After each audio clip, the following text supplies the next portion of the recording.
All right, copper nerds, what do these all have in common? We got a Sheldon 49 here with reverse X and a Sheldon 50 with reverse X and a Sheldon 51 with reverse X and a Sheldon 52 with reverse X and a Sheldon 53 with reverse X and a Sheldon 54 with reverse X. What's going on with reverse X? Let's get into it.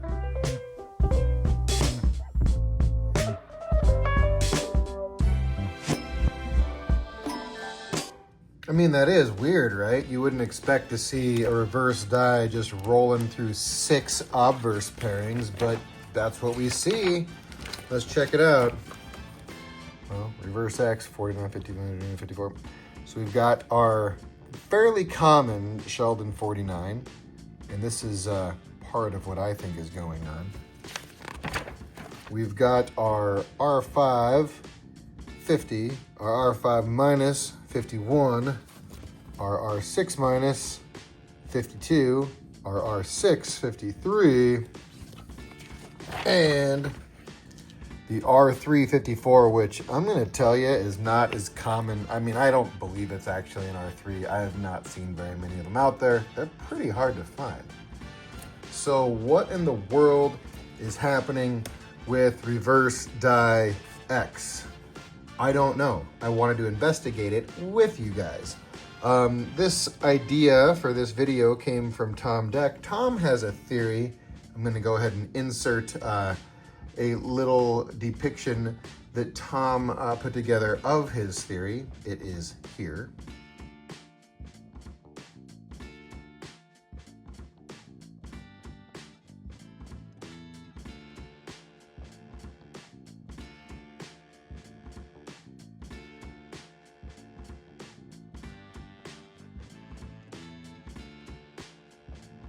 So far, that's the best we got, is that perhaps some guy named X from the future came back and finally figured out how to make some decent die steel. And then after he left, you know, the rest of the series continued to break all the time nonstop. I think what we're gonna start with is the noise book. And I'm going to move a couple of these coins to safety. Let's see. Let's put them up there. Let's come up a little bit. And let's just get them up there where they're safe. Okay, this desk is a dangerous place sometimes. So starting at 49. Really, I'm just looking to see what we see in the progression of reverse X first. You know, does it pick up any die sinking or spalling or anything unusual? You know, we know it's a fresh die here at 49. This book has wonderful photos, so that's part of what we're doing. We're gonna take a look at the die states on the 49. We're just looking at the reverse, really.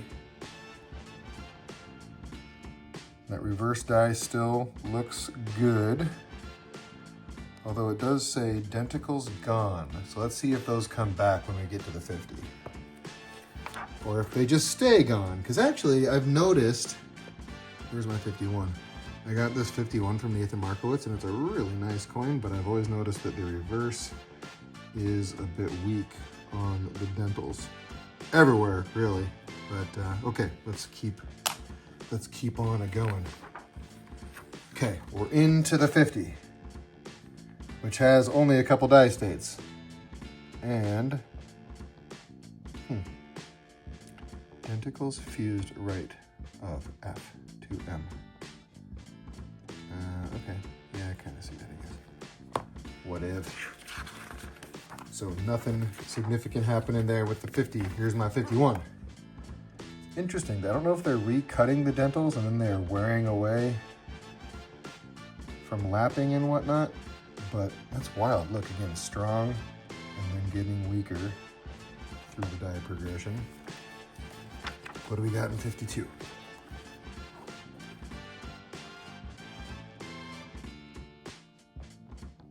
Not much of note. They just talk about denticle fusing. Denticles gone. 53. And, doesn't show any die states. 53 must, wow, yep. reverse X in state G. We're going to get into hex book a little bit more on die state. So 53 only has one die state, perfect on the obverse. And 54 is our last use. Just denticle fusing. That's really all we've seen referenced in noise, is that denticles are fusing. Okay, well, not a lot of clues in our cursory look at noise. Let's get into heck next. All right, Chuck, help us out.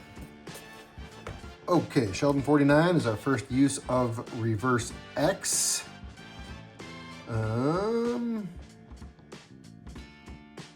84 dentals, same as Sheldon 51, 49, which this one is 50, 52, yep.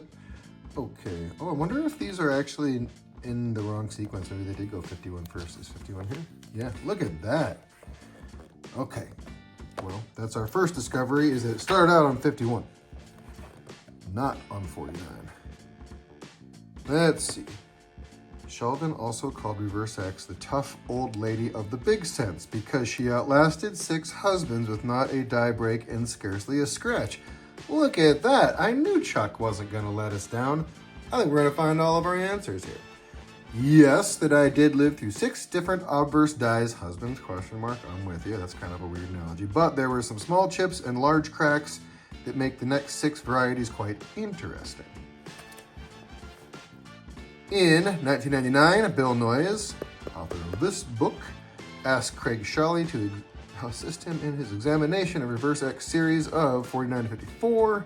Noyes considered the ordering to be incorrect, which I assume is correct that it was incorrect, and one potential reason was a curious incused mark that later became a raised mark under I2 in America.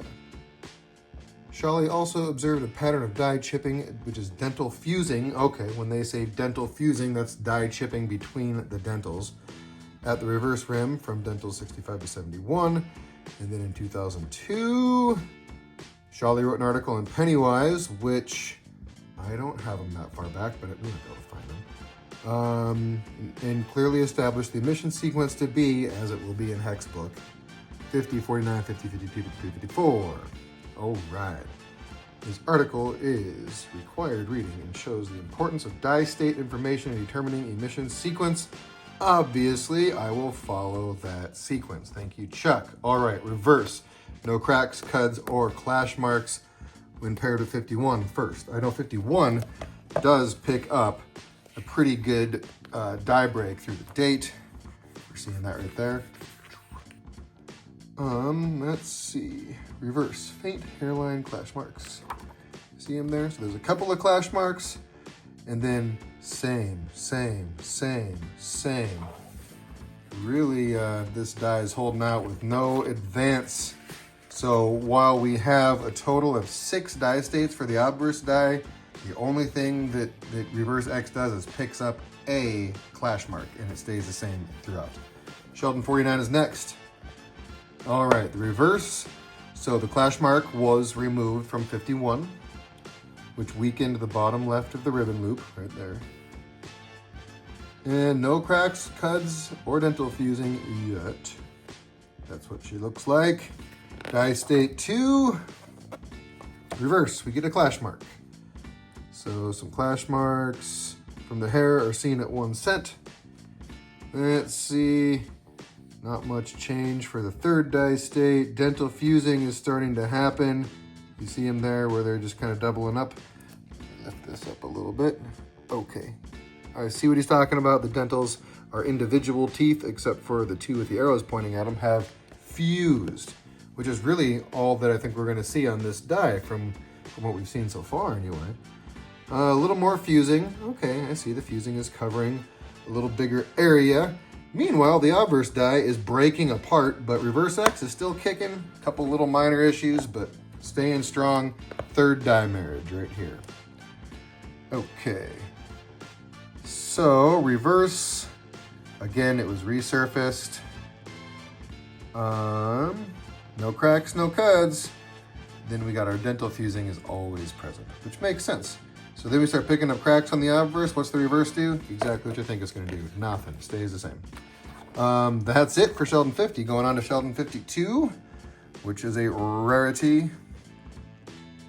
like an R6 minus. Okay. Dental fusing. Thin incused spike. The bottom of I2. Always present.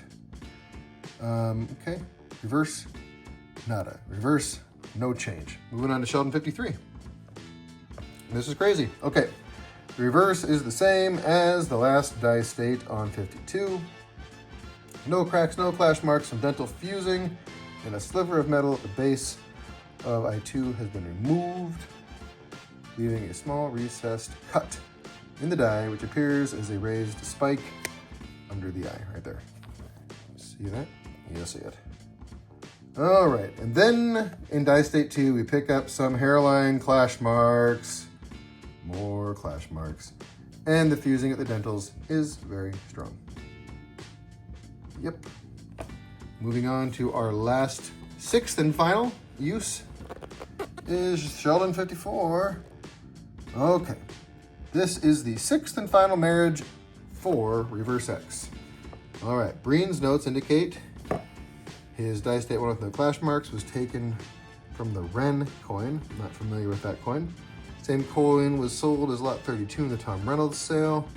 Reverse clearly shows the clash marks from the S53 marriage. Apparently that is a mystery of sorts. But when we move through 54, again, no change from its previous use from Sheldon 53, although there's some additional faint clash marks. There it is, clash marks. Reverse, well, the obverse here has got clash marks, so does the reverse. Lots of them. Look at all those clash marks. That's kind of neat. That's hair for sure. All right, numerous hair clashes. Liberty's earlobe, opening of the cap, small portion of the cap outline, and Liberty's outline. Upper hair. Dental fusing continues. The dental fusing will continue. And then we get cracks on the obverse die, and the reverse, you know, still no cracks. Doesn't change from the previous die state. Is that the end? That's the end. Okay. Well, I don't know what to say. I think we should talk about this one in the comments. That's the research. What are your conclusions? Is it just that it was an incredibly tough die? Was it a time traveler that went back into the past and perfected die steel along the lines of Tom's cartoon? Or was it just a slightly above average reverse die that was paired with a bunch of garbage obverse dies? Maybe. There's really not a lot of die states on those. We do have some premature cracks on a couple. Maybe it was just an above average reverse die and a bad run of heat treats and several bad obverse dies in a row, maybe. I don't know. Again, hit me up with your thoughts in the comments. Let's discuss this one. I don't know if anyone knows for sure, but certainly Tom and myself, who came up with the subject here, not the first ones to think about it, because Dr. Sheldon was talking about it. Chuck explains a little bit, but no one really has an explanation for why it held up so long.